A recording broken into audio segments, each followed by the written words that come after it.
Ang Yakap at Halik Multipurpose Cooperative, isa siyang advokasya na ang layunin ay yurakan at alisin ang lahat ng sanhi ng kahirapan at simulang asikasuhin ang pagpapaunlad. Na ang misyon nito ay hikayatin at akayin ng lahat tungo sa iiral na bagong kaayusan.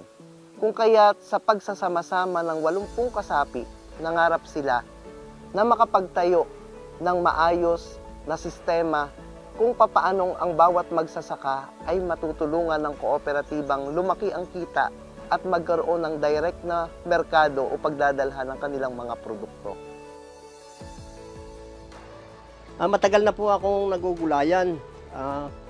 2000 pa nagugulayan na po ako, ay wala po akong market. Ay dito lang sa paligid binibinta ko, ay tinatamad na po akong magulayan sapagkat wala pong mapagbintahan. Pag nagsabay-sabay po ang gulay, nangabubulok lang po at wala na po tayong market. Sa pamamagitan din ng grant, ay ang kooperatiba ay lalong nakikilala sa iba't ibang mga lugar.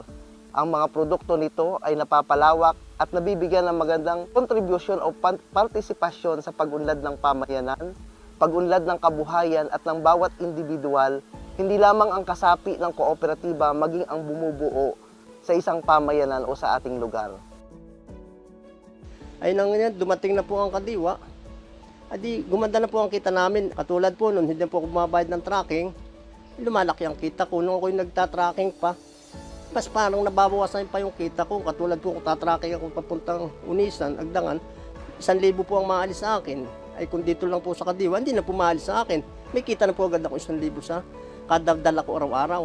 May isa pa po akong anak na lalaki na sabi ko magtanim ka muna tutoy ng gulayan sapagkat para naman habang hindi ka pa umaalis ay may kita ka na dagdag kita. O katulad po nung tinanim nila ngayon 2,000 kapunong kalabasa, kumita na po sila ng 20,000 ng doon sa naputi. Malaki ang pag-unlad ng mga magsasaka mula sa bilang na nasa 17 ay naging 53 na may 211 o 211% ng mga magsasaka ang nabigyan ng hanap buhay at magandang ani at magandang kita. Sa masaganang agrikultura at maunlad na ekonomiya, ang Yakap at Halik ay kaisa at nagpapasalamat sa Department of Agriculture, sa AMAD, partikular sa naitulong ng programang Kadiwa.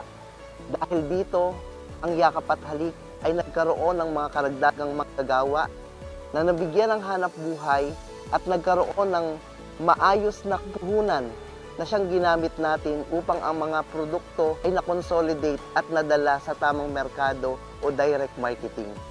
Malaki ang pag-unlad ng bawat kinita ng mga mangingisda at magsasaka dahil sa programang ito.